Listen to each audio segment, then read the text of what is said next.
billionaire's granddaughter murdered. He offered a reward of $1 billion for the murderer, and the killer is hiding in his house, shivering. His good brother came to kill him for 1 billion yen. He managed to escape and brought himself to the police station.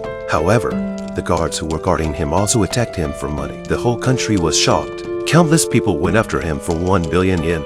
A vicious and violent incident occurred in Edagaya, Japan. Police found a 7-year-old girl raped in a sewer. She had suffered multiple injuries to her body. She eventually bled to death.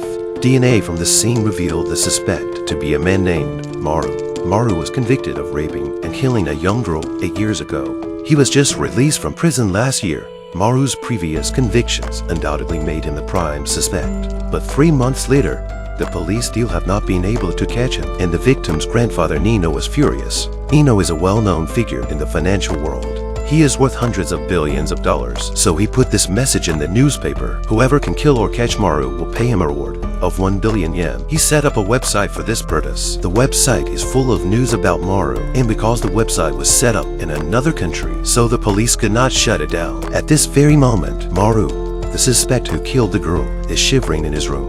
Because his best friend killed him to get 1 billion yen, he managed to escape and came to the police station to turn himself in. If Maru had come any later, he would have lost his life. For this reason, the director took the situation very seriously. He decided to use the SP escort team to transport Maru to Tokyo for trial. This escort team is a security police that specializes in protecting important people. What they want to protect is not only Maru, the prisoner, but also the dignity of the Japanese police. They must not let anyone else kill Maru. At that moment, news came that the man who attempted to attack Maru was rewarded with 100 million yen by Nino, and he was hired by Nino's company for life. When this news came out, the whole nation went crazy and started looking for Maru. However, it was not safe for Maru to hide in the detention center. The guards also attacked Maru for money. Luckily, he was stopped by other guards, but Maru was also sent to the hospital. The SP team immediately rushed to the hospital to meet with the local police. At this point, Maru was clearly in shock. He was moving like a maniac. The doctor recommended that he be given a sedative. The nurse brought a syringe. However, SP team member Ki immediately saw the problem with the syringe. The syringe was filled with potassium. If you give it to a person, the heart will stop beating on the spot. What's worse is that they had planned to fly Maru out, but the flight information was compromised. Someone had planted a trap on the plane, so they had no choice but to drive Maru. The police headquarters deployed hundreds of police officers and dozens of police cars for security. 5 escort cars were used to distract attention. This is a spectacular formation, but then a big truck rushed towards the police car flying like crazy. The police car in front of it was smashed through. SP team member Sam in an emergency with a gunshot truck tires. A crisis was lifted, but the road ahead was damaged. They temporarily stopped moving forward, but I can notice that everyone outside was staring at their car. Team member non-alcohol logs onto the website and realizes that the location of their vehicle is listed on the website. Their whereabouts were completely exposed. What's even scarier is that 2 more members of the security team stormed the car and tried to kill Maru. In the nick of time, Ki saved Maru's life by blocking the bullets with his body. Luckily, Ki has bulletproof vest protection, or he would have died on the spot. Finally, the police headquarters stopped all tasks and implement Plan B. The scene shifts. Ki and his group boarded a train to Tokyo. They let the army continue to move forward as a decoy. They were secretly escorting Maru in the shadows. They thought they could escape the pursuit, but non-alcohol grabbed her phone and looked. Maru's website had updated their location again. It even indicated which carriage they were in. What the hell is going on here? There were only 5 SP members on the train, and only the top brass knew about the whole plan. Did someone here leak the plan? The 5 members of the team were suspicious of each other, and Ki became the target of suspicion. A few years ago, Ki's wife was crushed to death by a truck driver, and the driver had a history of crushing people to death. So Ki had a lot of grievances. He had the motive to kill Maru.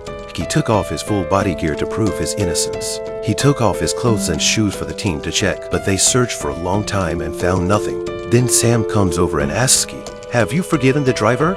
Ki said, "I didn't forgive him, but even if I had killed the driver, what would that have done? Will my wife come back from the dead?" Sam confessed that he had always wanted to kill that scumbag Maru, although he is not the father of the girl, but he also wanted to avenge the girl's death because he had seen the girl's trash body. This is not a human thing to do. Then Sam also handed over his cell phone for them to check, so the suspicion of everyone seems to be cleared. The only other possibility is that someone in the senior leadership tipped them off. The train traveled some distance, but at night, a gang of gangsters shattered the peace. Sam took out his gun and told them to leave, but a shootout ensues. Sam was shot and the crew rushed to his aid. There was chaos in the car. After a fierce fight, Sam, who had been shot, lost a lot of blood. He calls the train crew to stop at the nearest station. Paramedics and police arrived, but he was on guard with his gun. He only let the paramedics on board, but in the end, they couldn't save Sam. Before he died, Sam said one last thing to Ki. What's the point of protecting scum like Maru? And since someone created chaos at the end of the train, everyone will get off at Kobe Station. Despite the large police force blocking the platform, some dangerous people had infiltrated the station. A man with a knife shouted Maru's name. He fired a warning shot on the spot. The man was only startled. He turned around and used a girl passing by as a shield. The girl was scared and cried, but the man was crazy and didn't listen to him. Harry's team shot him in desperation. Maru, hiding in the carriage, saw this scene and gave a thumbs up. His look is simply crazy. Harry was also taken away because of excessive self-defense. There were only 3 SP members left. The situation was getting really dangerous, so they threatened the conductor to make the train go straight to Tokyo, but their location was still located. The conductor told them that there was an obstacle on the track 7 kilometers ahead. The train couldn't get through. There was no doubt that someone had deliberately sabotaged it. They had no choice but to go on foot. They walked all day without a car on the road. Maru just sat on the ground and did not go. But then the sound of a car suddenly sounded behind. A car appeared in front of the crowd, so they took the owner of the car directly into the car. However, the owner of the car was the father of the first girl Maru killed 8 years ago. He knew the SP team's whereabouts in advance, so he came to find Maru and wanted to die with him. When he found out, he stopped him immediately. The 2 men argued in the car. The car is soon stopped. The driver took out his dagger and prepared it, but he was soon restrained by the SP team. Maru was not only not afraid, he humiliated the driver to his face. He laughed and told the whole story of how he killed the girl. The driver's veins flared. As a father, he watched the murder go unpunished. The murderer tells him how his daughter was violated in front of him. The justice workers in front of him had to protect the criminal. His heart was so painful and helpless. In the end, he had to knock him out. Even Nanako couldn't take it anymore. She offers to let the driver kill Maru. After all, he was the best person for the job. But this decision was not yet approved by the rest of the team. Their whereabouts are always leaked, so it seems that the leaker must be one of the 3. Nanako suspects Owen, but Owen said he saw Nanako texting on her cell phone in the car. So even Ki had to suspect Nanako. When Nanako took out her phone and showed it to Ki, she immediately pulled out a gun and pointed it at Owen. The next second, it turns out that the only messages on the phone were the ones she sent to her son. Finally, Ki found a microchip on Owen's arm. You're right, Owen was the one who kept leaking information, because Owen could give 1 billion yen if she kept providing information. It's a sure thing, and he had seen the bodies of the girls Maru had killed. He thinks Maru is too cruel. He was justified in doing so. Once a scum like Maru is released from prison, he will harm many women again. He also said that if he kills Maru, he would give Ki half of the 1 billion prize money. Ki, of course, still doesn't agree. People seem to have no excuse when it comes to money. They locked Owen in the car. The remaining 2 men continued the mission. I don't know if Ki will regret letting Maru live, but when the minister called, Ki then realized the gravity of the situation. Owen reported today that Ki and Nanako had become Maru's hostages, so the police gave the order that Maru could be shot if necessary. In other words, the police had a justifiable reason to shoot him. Killing Maru will not only get you $1 billion, but also make you a hero in the police department. You tell me who wouldn't be impressed. Although the minister knew that the information was false, but he did not reveal it. He got a share of 1 billion yen. It is true that people will do a lot of things for money that they would not do before. And during the escort, Maru saw a girl who was alone at home and had second thoughts. Luckily, Ki and Nanako arrived in time. Otherwise, it would have been another tragedy.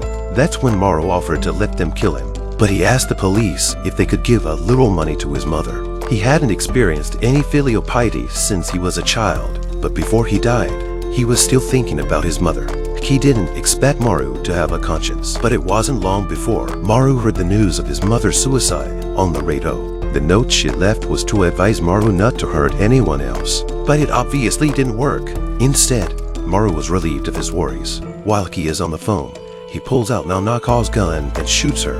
Ki is furious. He punched Maru in the face one after the other. He frantically questioned Maru, "Why did you kill the man who was protecting you?" But Maru is annoyed with Nanaka for being a chatterbox. He puts a gun to his head and tries to kill him, but Ki calmed down and put away the gun. Because he represents the police, he represents justice. It's his job to protect Maru. If it wasn't for the fact that Ki was a cop, Ki may be the first to kill Maru. In the end, Ki dragged Maru to the Tokyo police station for trial. The police completely surrounded the place and sealed it off. And Nino finally showed up at this moment. He walks towards Ki with his crutches and asks him, "Why do you allow such a scum to live in the world?" Then he pulls out the knife in his cane and tries to kill Maru. But he was told and weak to be stopped by Ki. But Maru picked up the knife and rushed towards Nino. But at the last moment, the knife was blocked by Ki's body. Ki's justice moved Nino, so he withdrew the reward order. He leaves the criminal to the law, and the minister instructed the doctor to save Ki's life. Preserving Ki is preserving the prestige of the country, and Maru was sentenced to death in court for all the crimes. But he didn't feel any remorse. He also hates himself for not being able to kill a few more people in the name of the $1 billion reward. It explores a profound question. How useful are some rules in the face of money? How does human nature behave in the face of money?